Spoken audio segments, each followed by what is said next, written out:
Welcome po ulit sa atin pong OBS. Ika nga po, lagi ko pong sinasabi sa inyo na isang oras lang po to pero marami pong pwedeng matutunan at pwede po tayong baguhin ni Lord. And at the same time, habang tayo po ay nababago, di ba po, talagang tayo po ay mapapagpala ng salita ng Diyos. Kaya ngayon po, dahil wala po akong camera, gusto ko po makipag-participate po kayo. Pwede po kayong umupo. Huwag po kayong hihiga para hindi kayo makatulog. Ayan. And meron po tayong reaction buttons dyan.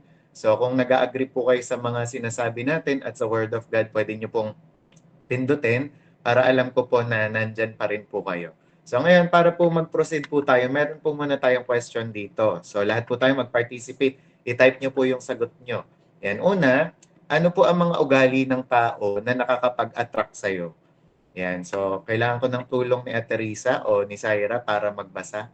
Yan. So, ano ang mga ugali ng mga tao na nakakapag-attract sa'yo? Halimbawa, gusto mo yung mabait o kaya naman mapagbigay. So, Let's type go! your answer po. Type. Yan. Type your answer. Po. Okay. Masipag. Masipag daw, sabi ni Mother. Ayan. Encourager, tahimik, mahinhin. Ayan. Friendly, mabait. Ayan. Sabi ni Gabi. yes. Gab. La pala. At encourager, mabait po at madaming pera. Ay, wow. Ayan. Sabi ni Joby, mapagbigay, mapanlibre, sabi ni Ate Mar.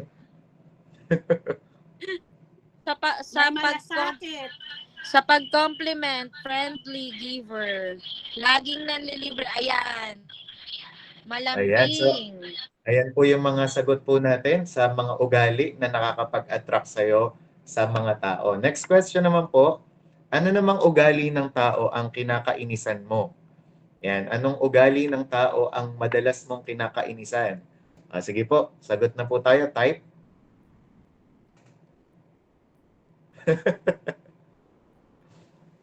Ayan, so buraot daw, sabi ni Sai. Buraot daw, ma-attitude, mayabang.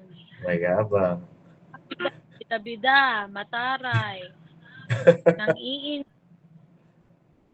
Nang-iinis. Ayan. Ayan. Natawa ng ano pa po? Meron pa po ba? Ayan. So, nakakainis nga naman yun, yung mga ganun. Next question, last question na po ito. Kapag may kinagagalitan ka, ano namang ginagawa mo? Nonchalant. Ayan. Kapag may kinagagalitan ka, ano naman ang ginagawa mo? Ayan. So, nananahimik. Nananahimik, tahimik lang, kinokotongan, joke po. Oy, half ment yan. Nanahimik. Biglang kilos sa gawaing bahay. So, karamihan tumatahimik po, no? So, praise God. Na lang. Ayan, so ang babait naman ng ating mga sagot. So ngayon, bakit po natin yan tinatopic? Kasi nga po, ito po ang ating, wait lang po ang ating pong pag-aaralan. So, ano po ako ngayon? Dapat po talaga si Brother John Paul. So, pero pinasa niya muna sa akin, so ako po muna ulit. Wait lang po.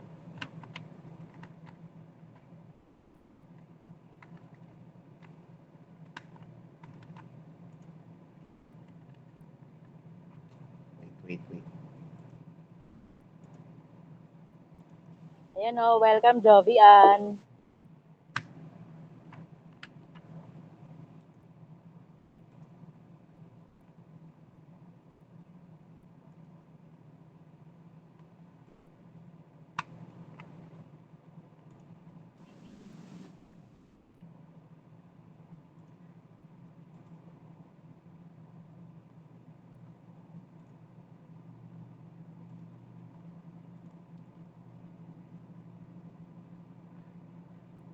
Wait lang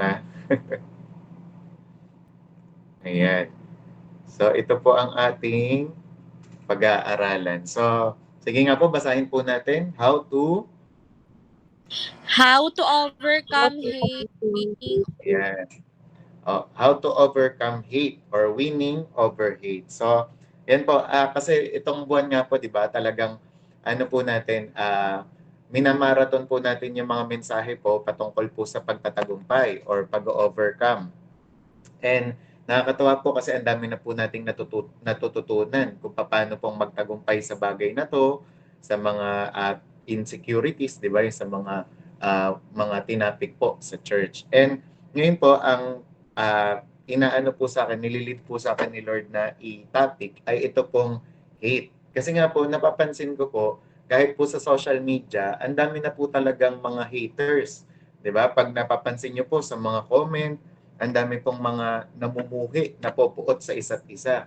Ngayon, bilang mga Kristiyano po o mga naniniwala po sa Panginoon, paano po ba natin paglalabanan yung mga hate po na yan? And minsan, sa buhay po na Kristiyano o kahit sa ano nga po, buhay po natin, normal po natin na nararamdaman yan. Kasi tao lang din naman po tayo. Pero pwede po pala natin yang paglabanan. And yan po yung pag-aaralan po natin. Sabi nga po dito, overcoming hatred is a particular need in today's world. Kasi po, we are divided by race, class, gender, and ideology. Lahat po ng mga bagay pinag-aanuhan, 'di ba? Pinaglalabanan, pinagtatalunan, 'di ba po? Konting ano lang po, mag-post ka lang po ng picture mo sa social media, 'di ba? Ibabash ka na, 'di ba? Talagang iinisin ka na, 'di ba? Kaya maraming mga tao po ang hindi po nagkakasundo dahil po diyan.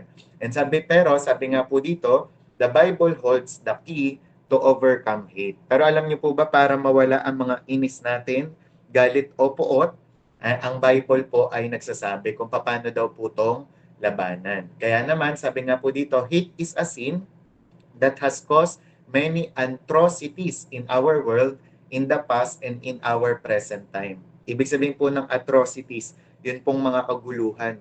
Alam niyo po ba na kaya po nagkakaroon ng digmaan o ng war dahil po yan sa mga inis o sa mga hate, 'di ba? Pero pag po tayo Christian na, nilalabanan daw po natin dapat yan. Kaya nga po, by faith, in the name of Jesus, 'di ba? Tayo po ngayon ay mananalo laban sa hate po na yan. Kasi kapag po hindi natin nilabanan, ang hate po, pwede po nitong maapektuhan ng buhay natin, ang kalusugan natin, kahit ang pamilya po natin. Kaya nga yung mga salitang I hate you, hindi kita gusto, 'di ba? Namumuhi ako sa iyo, dapat hindi daw po 'yan namumutawi sa bibig natin o naririnig sa atin. And sabi nga po dito, hate is a heart ailment forbidden by the Lord in the Old and New Testament. Alam niyo po ba yon? Nang hate, ayaw po yan ng Diyos. Simula po Old Testament. 'Di ba? Problema na yan. 'Di ba? Noon pa man. Pero sinasabi ng Panginoon na dapat iwasan po natin. Sabi po sa Old Testament, sa Leviticus 19:17, sabi po diyan, huwag mong kapopuotan ang iyong kapatid sa iyong puso. Sinasabi diyan, 'di ba, na huwag kang magagalit, huwag mong i-hate ang kapatid mo sa iyong puso. Old Testament po 'yan. Sa New Testament naman, ito yung sinasabi, Matthew 5:43 to 44, narinig ninyo na sinabi, ibigin mo ang iyong kapwa at kapupuotan mo ang iyong kaaway. Ngunit sinasabi ko sa inyo, ibigin ninyo ang inyong mga kaaway at idalangin ninyo ang umuusig sa inyo.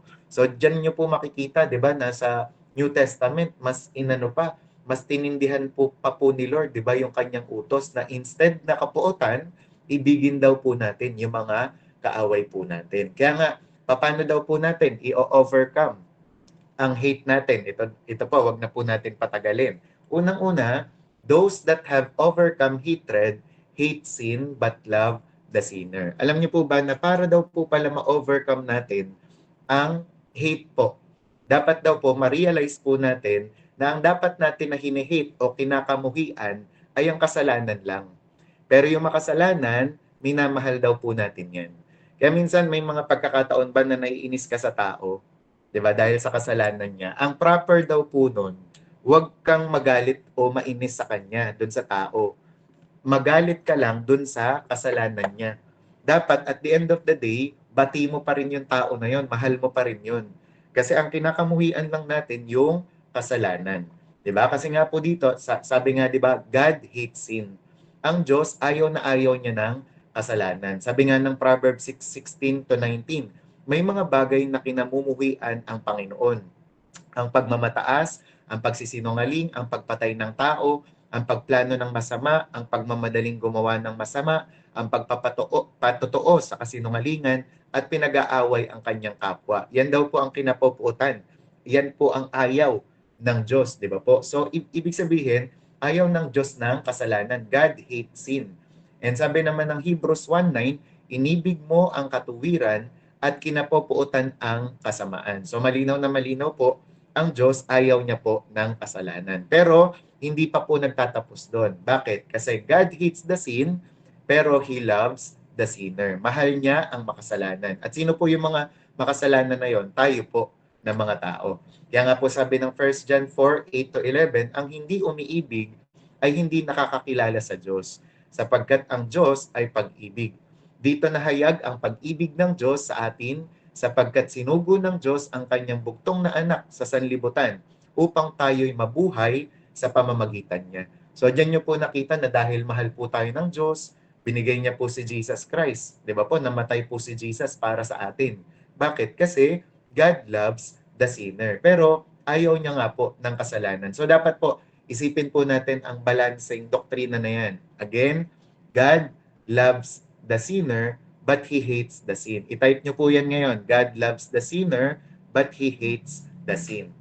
And sabi nga po, narito ang pag-ibig, hindi sa tayo'y umibig sa Diyos, kundi siya ang umibig sa atin at sinugo ang kanyang anak na pantubos sa ating mga kasalanan. Mga minamahal, kung tayo'y inibig ng Diyos ng gayon, nararapat na mag-ibigan din naman tayo sa isa't isa. Kaya sabi mo nga sa katabi mo, kung may katabi ka, mag-ibigan tayo. Ayan, di ba? And sabi nga dito, ano ang ina-expect ng Diyos sa atin? So kung ganun pala ang katotohanan, ina-expect ng Diyos na God wants His children to hate sin. Ganun din pala ang ina-expect ng Diyos sa atin na dapat kamuhian din daw natin ang kasalanan. Ika nga sa Psalm 97 verse 10 or Awit 97 verse 10, kayong nagmamahal sa Panginoon, kamuhian nyo ang kasamaan. Diba? So yan ang sinasabi ng Panginoon. Sabi naman ng Amos 5:15, inyong kapuotan ang masama. Diba? Again, wag natin kapupuotan ng kapwa natin, ang kapatid natin. Ano lang daw ang dapat kapuotan natin? Ang kasalanan. Kung ano yung masama. Yan, yung mga pagsisinungaling, pandaraya, di ba? Lahat ng mga kasalanan na alam mo, dapat kapuotan mo yan. Di ba? Iwasan mo yan. Okay? And sabi nga, we must be very careful that we do not transfer our hate for sin to the sinner. So yan po yung dapat nating tandaan. Wag naman sana na dumating, 'di ba, sa punto na dahil sobrang galit ka dun sa kasalanan, na-transfer na dun sa sinner o dun sa kapwa mo o kapatid mo. Again, sa kasalanan ka lang magalit, 'di ba? Wag dun sa sa tao, 'di ba? Parang kagaya sa mga magulang. 'Di ba kayo po ba bilang mga magulang, kapag nagkasala yung anak nyo, papaalisin nyo na sa bahay. 'Di ba? Hindi nyo natatanggapin. 'Di ba ang gagawin nyo? Ano nyo lang, kung bata pa, papaluin, didisiplinahin. Pero after naman nun, patatawarin pa rin at ituturing pa rin anak. Ganon din po sa Diyos. Tayo po, kapag nagkakasala tayo, may 'di ba, may mga pagkakataon po, dinidisiplina tayo ng Diyos, kinokorek niya tayo, 'di ba? Pinapaalam niya po yung mga mali natin. Pero still, at the end of the day, tanggap pa rin po tayo ng Diyos. So dapat ganun po tayo kung magmahal sa mga makasalanan. And pangalawa, when overcoming hatred, we acknowledge the nature of hate. So paano pong matalo ang hatred o ang hate? Kinakailangan daw po i-acknowledge natin ano ba ang nature ng hate. So isa-isahin po natin kung ano ang likas ng hate. Una, ang hate pala is a characteristics of the unregenerate state. 'Di ba? So ang ibig sabihin po, ang pagkapuot o pagkamuhi ay attitude o characteristic ng hindi pa naboborn again. Meaning to say, hindi pa Christian.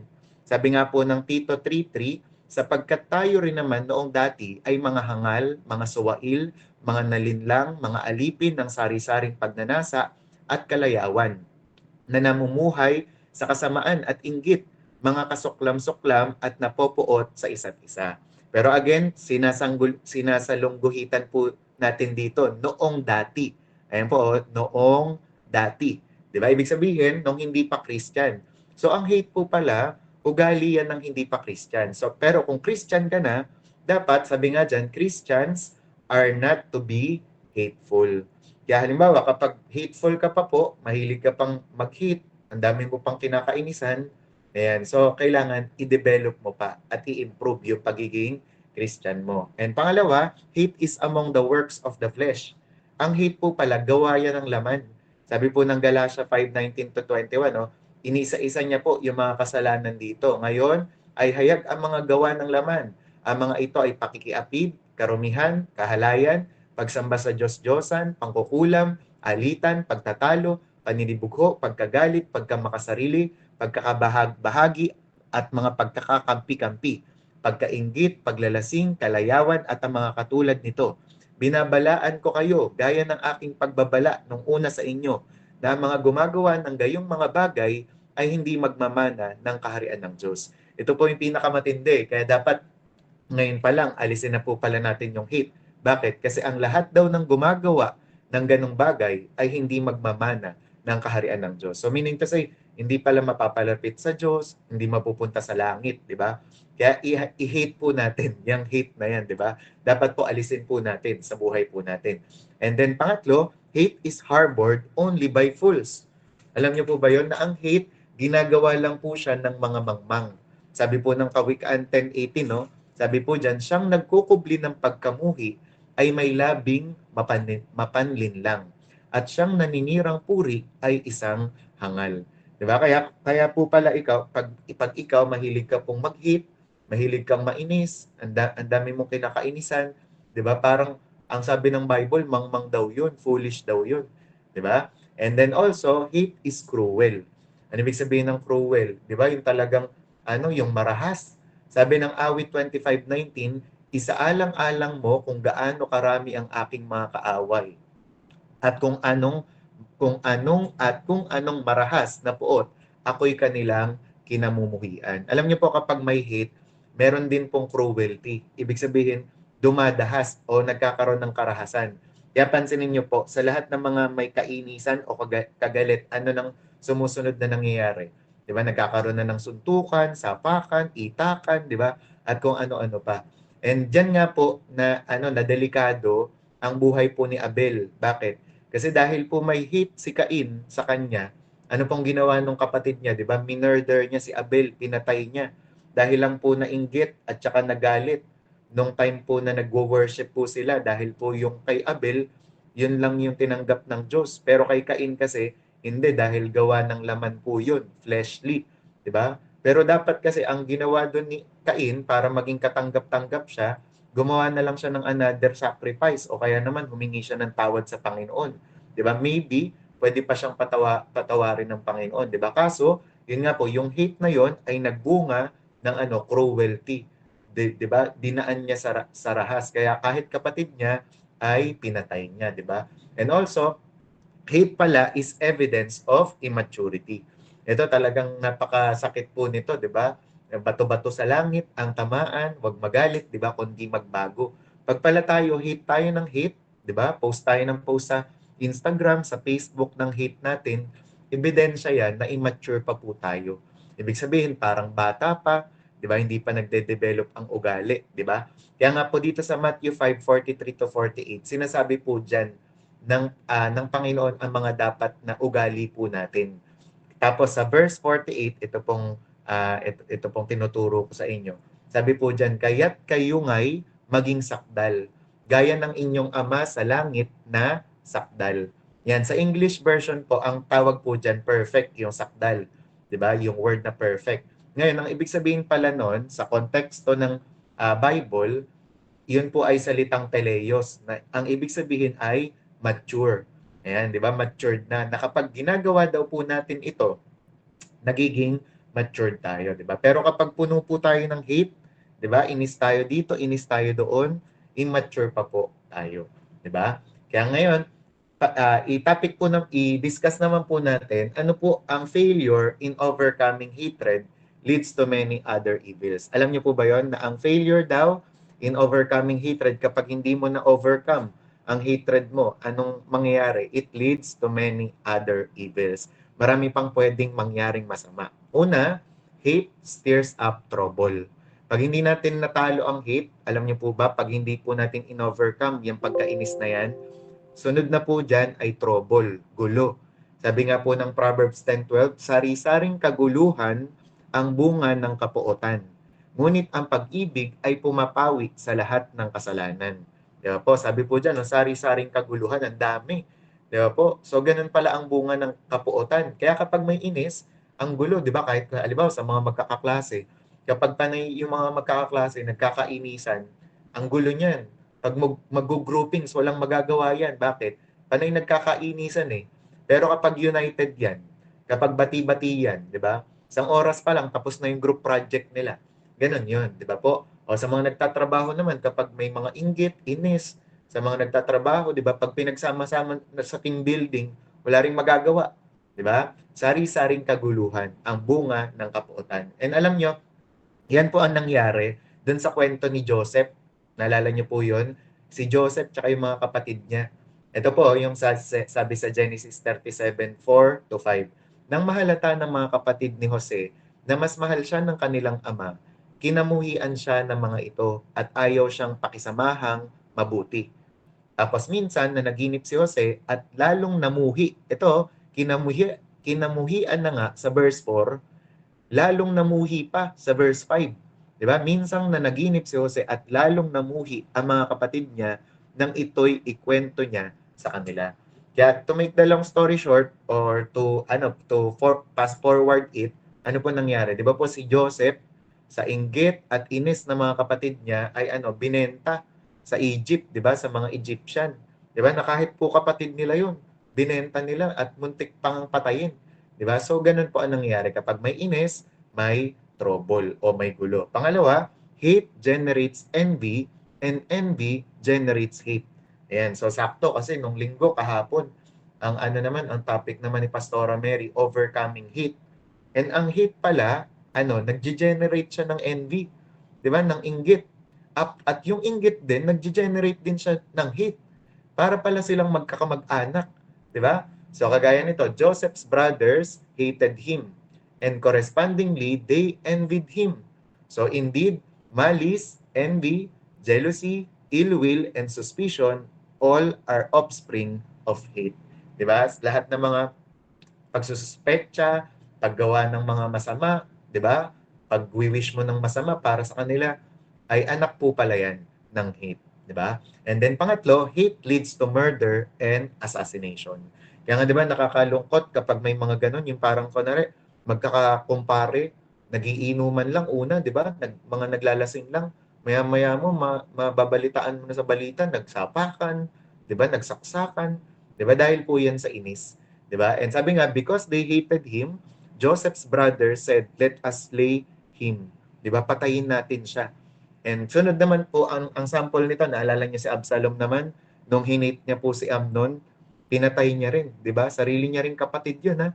And also, the sins of hatred crucified Jesus. And kung maaalala niyo po, bakit ba kinrucify si Jesus? Dahil po sa inggit, 'di ba? At dahil sa inis ng mga tao sa kanya. Lalong-lalo na po yung mga Pariseo, yung mga religious leaders that time, 'di ba? So kaya dito po sinasabi na iwasan po natin ang hate. Pang-apat, hate leads to the sins of the tongue. 'Di ba? Ito, alam na alam natin 'to. Na kapag may hate, kapag inis ka sa tao, ano nang susunod diyan? Maapektuhan na yung bibig mo. 'Di ba? Na kapag may hate ka o may hate ang isang tao, naapektuhan na yung bibig mo. May mga sinasabi ka ng mali, may mga sinasabi ka na nakaka-down sa kanila, 'di ba? Sinisiraan mo na sila. Kaya dapat po iwasan po natin yung inis. Kaya nga sabi ni David, sabi niya, "They compass me about also with words of hatred and fought against me without a cause." Sabi naman ni Solomon, "He that hateth dissembleth with his lips. A lying tongue hateth those that are afflicted by it." Kaya sabi nga po dyan ng quotation natin, lying, gossiping, fault-finding, etc., all too often generate from a heart of hate. Kaya isipin niyo maigi yun. Grabe yung dinudulot nitong hate, di ba? Pagsisinungaling, di ba? Pangchichismis, di ba po? Pagtingin ng mali. Kaya po, kapag may inis, ayan po, posible na makita po natin yung mga bagay po na yan. Next naman, hate leads to bitterness, resentment, and retaliation o yung pagganti. Yan. Kaya yan po ang iwasan po natin, yung mga gumaganti. And mahirap nga po kapag may bitterness. Sabi nga po, di ba sa Deliverance book, pag binasa niyo po yung mga book ng Deliverance, kapag po may bitterness ang isang tao, nagkakaroon ng karapatan yung demonyo sa kanya, 'di ba? Na i-oppress siya, 'di ba? Bigyan siya ng sakit o karamdaman o kaya naman talagang hindi siya makatulog. Kaya napaka hindi maganda ang hate, 'di ba? Halimbawa sa mag-asawa, 'di ba? Ika nga ang laging 'di ba? Parang ina-advise sa mga mag-asawa, huwag matutulog nang nagkakainisan, 'di ba? O magkagalit, dapat magbati sila bago sila matulog. Bakit? Kasi tinatabihan daw sila ng demonyo pag inis pa rin sila sa asawa nila, di ba? Kaya yun yung iwasan po natin.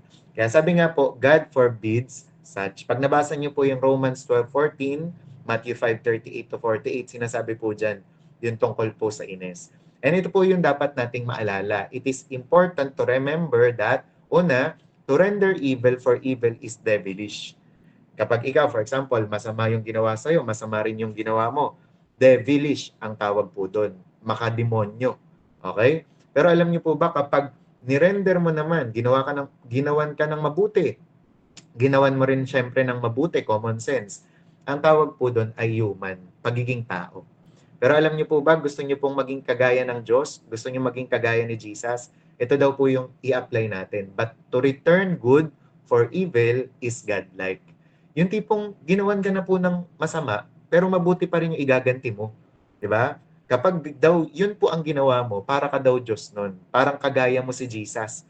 Kaugali mo ang Diyos. Kasi ang Diyos, kahit masama tayo, makasalanan tayo, pinili tayong mahalin.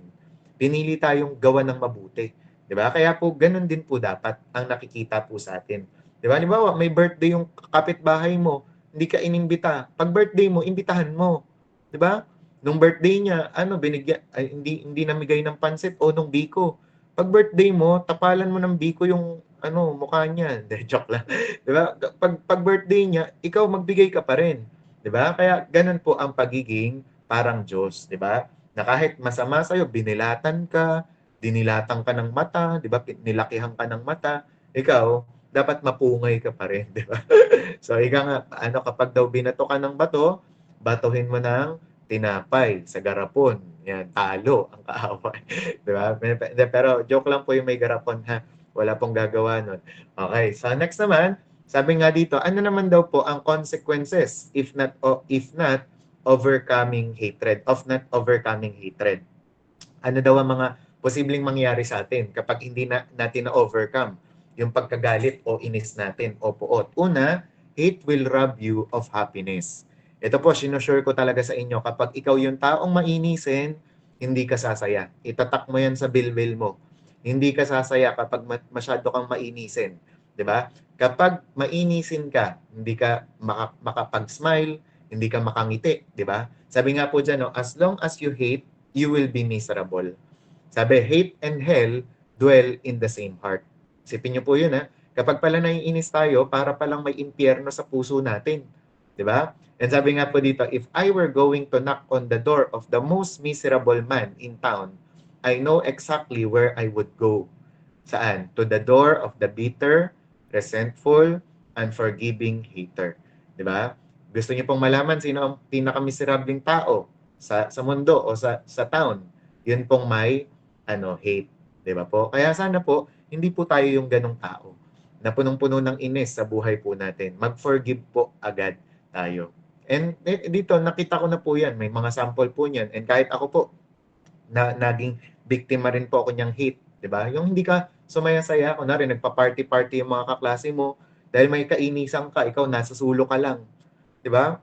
Nagkakainan na sila ng pizza, ng mga pansit, spaghetti, dahil galit ka doon sa may birthday, titiisin mo, sasabihin mo, ay, busog pa ako. Diba? Hindi ka sumaya-saya.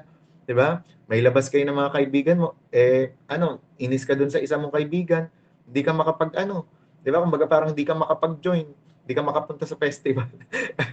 Diba? Hindi ka, yung alam niyo yun, ang hirap sumaya kapag may hate. Okay? Kaya iwasan po natin yun. Pangalawa, hate will make you a slave. Diba? Na ka daw, nagiging alipin kapag meron kang inis. Sabi dyan, hate someone and they will control your thoughts and dreams. Payag ka ba na iko-control ka ng isang tao lang dahil hate mo siya, 'di ba? So sana wag tayong pumayag. Sabi, hate someone and he will require you to take medicine for indigestion. Ito ha, mga kapatid, makinig kayo maigi. Pag pala may inis ka, nahihirapan kang jumebs o dumumi. Ganun pala yun. Kaya pala sa mga nahihirapan diyang jumebs o dumumi, isipin nyo baka may kainisan kayo. 'Di ba? Baka 1 week na kayong hindi nagsi-CR, 'di ba? Kasi may inis kayo, 'di ba? So, ano yun natin yan? Iwasan po natin yan. Headaches din. Nakakasakit din daw ng ulo yan and wala kang energy kapag may inis ka, 'di ba? Kaya kung ayaw mong maranasan yan, huwag ka nang mainis, 'di ba? And sabi, if you want to be a slave to someone, find someone to hate, 'di ba? Kaya yun. Wow, si AJ. Ano ba yun? Ayan. Pangatlo, hate will harm you physically. Ito rin, nakakalungkot din to. Kapag pala may inis tayo, ayan, dyan tayo nagkakasakit. Ayan, okay? Kaya nga dito, makinig kayo maigi ha sa lahat po ng mga nakakapakinig ng boses ko. Sana po i-take note nyo ito. Kapag pala may inis tayo, dyan tayo, nagsisimulang magkaroon ng sakit. Kaya minsan may mga pagkakataon, kunwari yung sakit mo ang tagal na, pwedeng mag-reflect ka ngayon. Yung parang tanungin mo sarili mo, tanungin mo si Lord, meron ba akong kinakainisan? Kasi minsan, alam niyo po, si Lord kasi nagbigay yan ng healing system sa katawan natin. Merong mga immune system, di ba? Merong mga sariling nagpapagaling sa katawan. And minsan, kapag tayo, may kainisan tayo, nagmamalfunction lahat ng yon. Kaya nahirapan yung skin natin na mag-rejuvenate, di ba? Pumapangit ang isang tao. Kaya ganun din, di ba? Kapag kunwari, pag may kainisan, ang pangit ng taong may kainisan, di ba? Hindi na siya laging nakakunot noo, di ba? Pero kung gusto mong gumanda, iwasan mo yung inis, di ba? Huwag ka agad-agad mag-apply ng mga rejuvenation serum diyan, rejuvenation alcohol, rejuvenation, kung ano-anong rejuvenation na yan. 'Di ba? Ang unahin mo, huwag ka mainis dapat, 'di ba? And also, yun nga yung mga yung, po, walang kainisan pero pangit pa rin. Grabe. Ayan. So, ayun, pero ayan, nawala tuloy ako. So, hindi, may mga ganun talaga. Pero hindi, may pag-asa pa yon basta maging mabuti ang kalooban. Ayan.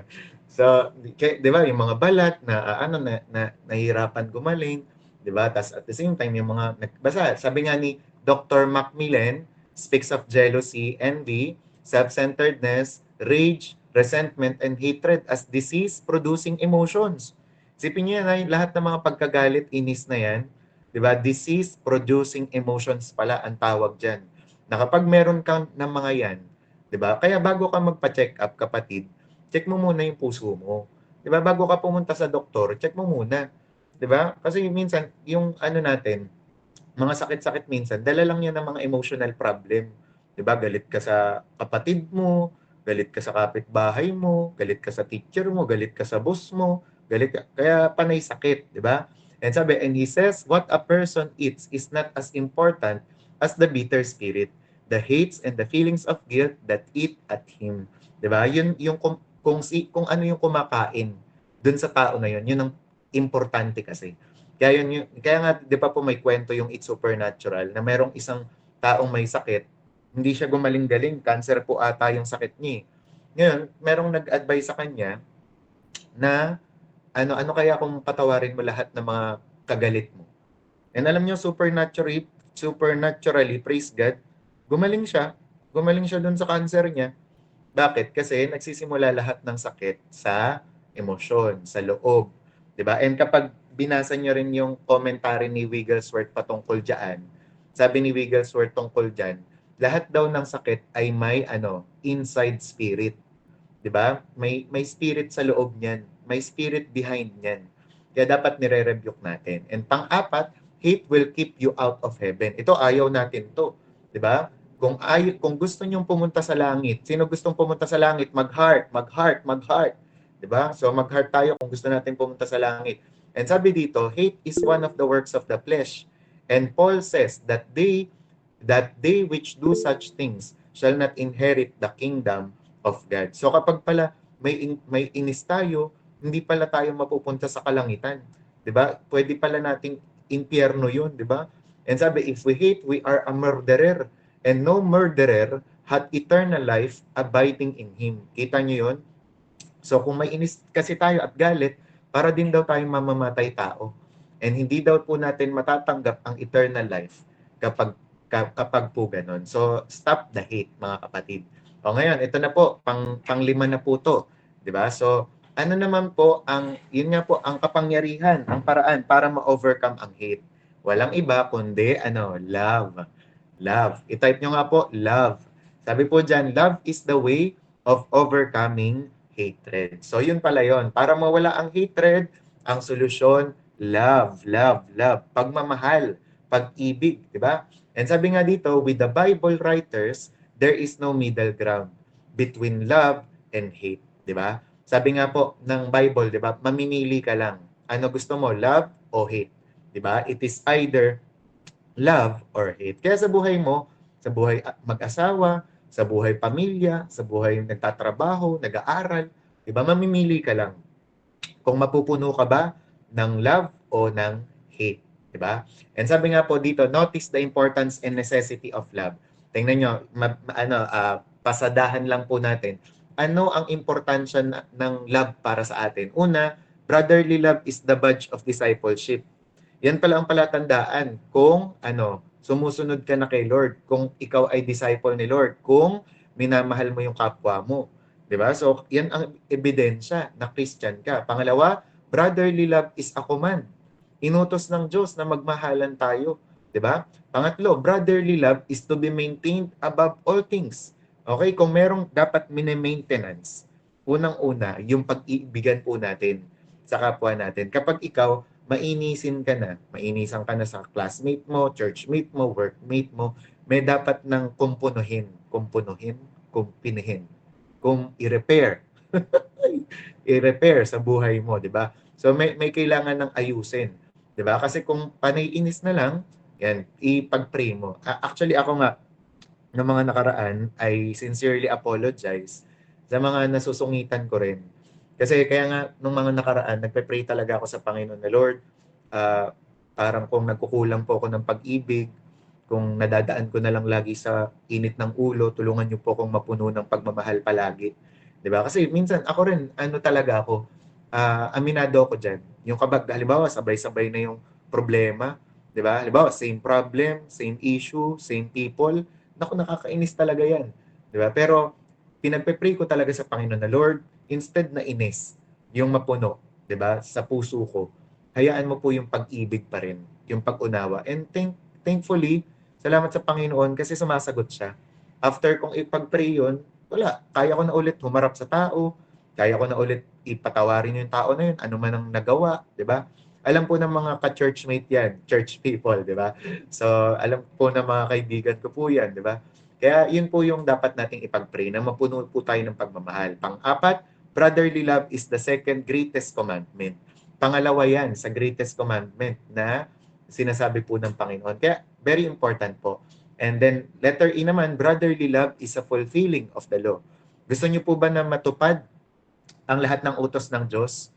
Sa paanong paraan po yun? Magmahal tayo.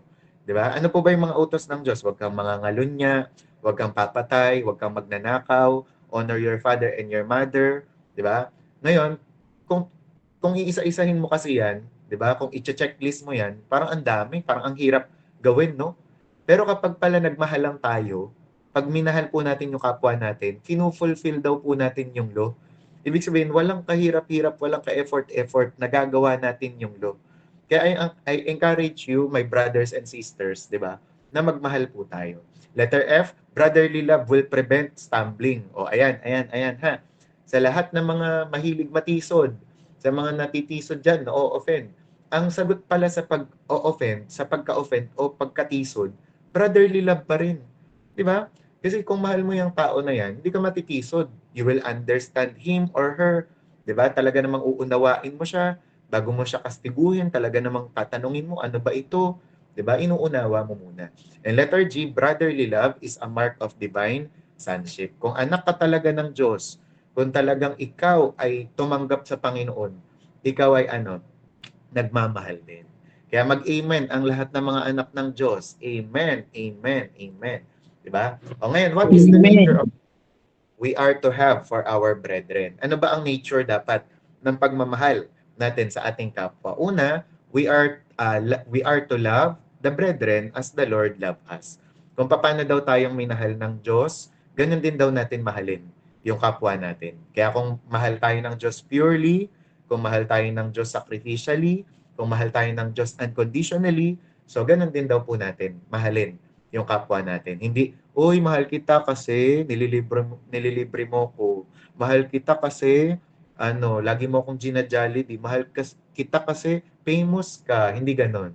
Okay? Pangalawa, we are to love the brethren as ourselves. Ayan. Kung gaano po pala natin mahal yung sarili natin, ganun daw po natin mahalin yung kapwa po natin. So meaning to say, halimbawa, kung pinapakain natin yung sarili natin, pakainin din natin yung kapwa natin. Kung pinapaliguan natin, ay wag naman ikaw yung magpaligo. Ayaw mong siya yung maligo.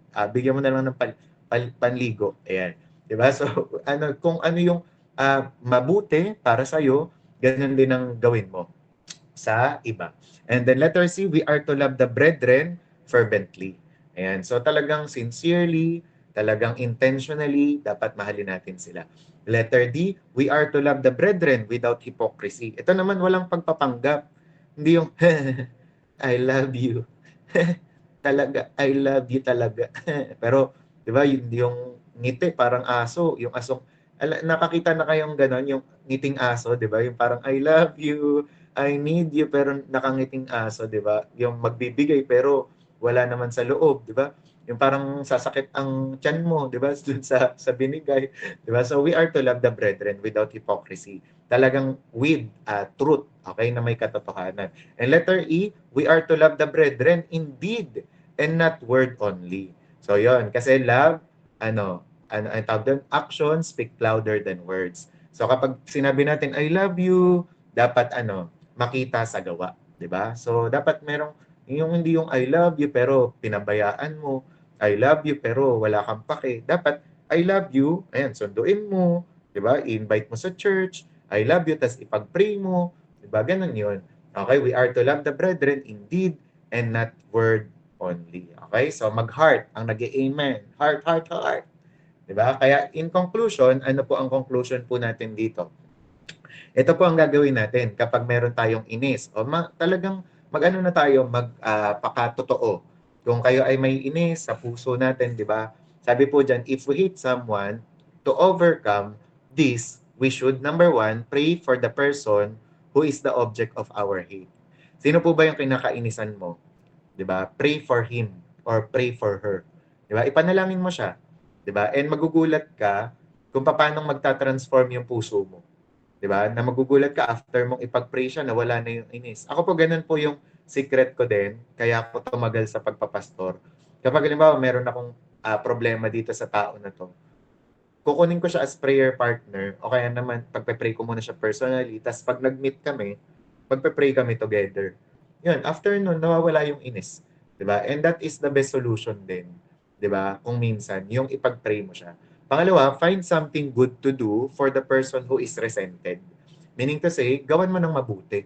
Di ba? Kaya dyan papasok yung mga peace offering. Di ba? Tsaka minsan, alam nyo, kung siya yung nauna, may mga pagkakataon na kailangan mo nang i-release yung forgiveness agad. Kahit hindi pa siya mag-sorry. Yun yung ugaling Christian. Yun yung ugaling kagaya ni Jesus. Di ba? Na kahit hindi pa siya mag-sorry, ikaw na yung mauna na mag-sorry. Paano po yung ano daw? Yan, hindi ko natabunan na.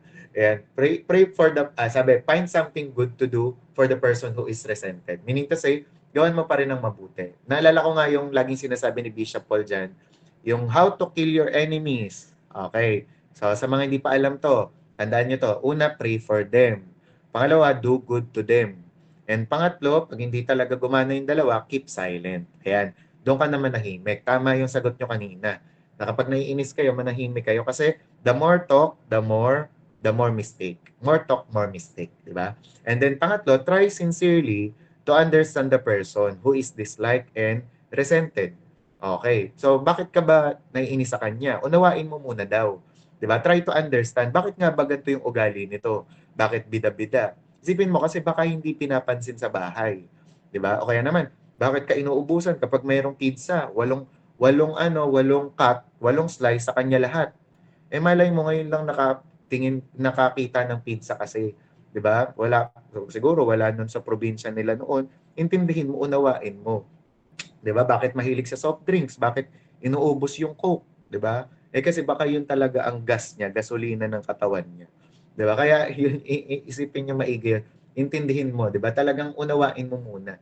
'Di ba? Halimbawa, bakit yung sa mga mag-aasawa diyan nagagalit, ang lakas mo naman humilik, 'di ba? Intindihin niyo baka may kailangan pagalingin, baka may kailangan siyang inumin para 'di ba? So intindihin natin, unawain natin. Ba't mainit ulo? Baka naiinitan. Naintindihan? So, yun. And then, sabi nga po ng Proverbs 15:17, mas masarap ang isang plato ng gulay na inihaing may pag-ibig kaysa isang matabang baka na inihaing may galit. 'Di ba? So, yun yung ibig sabihin dyan na huwag natin piliin yung galit. Instead, dapat may pag-ibig. And last na lang, sabi nga ni Booker Washington, ito, gawin nyo tong prinsipyo ng buhay nyo ha. Sabi niya dyan, no, I will not allow any man to reduce my soul to the level of hatred. 'Di ba? Ayaw niya daw, hindi niya daw papayagan na may isang tao na mag-reduce ng kaluluwa niya sa pamamagitan lang ng hatred. Okay? Kaya ganun din kayo, huwag niyo hayaan na ma-stress kayo, mamroblema kayo, maimpyerno kayo dahil lang doon sa tao na 'yon. Forgive him quickly. Forgive her quickly. 'Di ba? Talagang ipag-pray mo siya agad-agad. Amen? Amen? Amen ba dyan? Amen tayo dyan? 'Di ba? Kaya taas ang kamay, 'di ba? Mag-heart ang mga gustong magpatawad na, 'di ba? Kahit nasa work tayo ngayon, kahit nasa bahay, ano man ang sitwasyon nyo, kung gusto nyo na magpatawad, 'di ba? So mag-pray tayo ngayon. Okay? So sige, pray na muna tayo. Okay? And let the Lord minister to you. Let's pray po. Aming Ama, Diyos na buhay, nagpapasalamat po kami, Panginoon, sa oras po na ito, na itapik po namin, Lord God, yung patungkol sa pag-overcome ng hate. And ngayon nga po, Panginoon, humaharap po kami, Panginoon, sa mundo na punong-puno pa na, Panginoon, Lord God, ng galit, ng puot, ng inis, o ng hate, Panginoon. Pero ngayon, Lord, pinagpe-pray po namin, Panginoon, na iiwas mo kami sa lahat ng mga espiritong ganon. Iiwas mo kami, Panginoon, sa lahat ng ugaling ganon, Panginoon. Na dahil, Lord, mga Kristiyano na kami, naniniwala kami sa iyo, Panginoon, at mga anak mo kami. Tulungan mo kami, Panginoon, na maging maibigin sa kapayapaan, maging peacemaker, Panginoon. Nang sa gayon, Lord God, kami po ay mas lalong mag-shine bilang salt and light of this world. Hinihiling ko nga po, Panginoon, na operahan niyo po ang aming mga puso. Magkaroon kami ng spiritual operation, Panginoon. Alisin ang lahat ng bitterness, ang lahat ng galit, Panginoon, at inis, Lord God. Kami man po ay na-offend, Panginoon, sa mga sinabi o sa mga ginawa sa amin. Help us, Panginoon, to forgive, Panginoon, like you, Lord God. Dalangin ko, Panginoon, Lord God, na iparealize mo sa amin na kung kami nga po, Panginoon, na makasalanan kami, ang dami-dami naming atraso sa iyo, ang dami-dami naming kasalanan sa iyo, Panginoon, pero Lord, napatawad mo. How much more kami, Panginoon? Pwede rin namin gawin yon, Lord God. Kaya dalangin ko nga po, Panginoon, na ang lahat ng mga nakikinig, Panginoon, sa gabing ito, I pray na ihil mo ang mga puso nila. Pagalingin mo ang mga pusong nasugatan, Panginoon, na broken, Panginoon, Lord God, for your sake. And we pray, Lord, na maging buo ulit kami, maging buo ulit ang puso po namin, Panginoon. And under this anointing, Lord God, habang nagta-travel ang boses na ito, Panginoon, I pray na mag-travel din ang anointing mo, Panginoon, Lord God, in the powerful name of Jesus. Be healed in Jesus' name. Be restored in Jesus' name. Be revived in Jesus' name.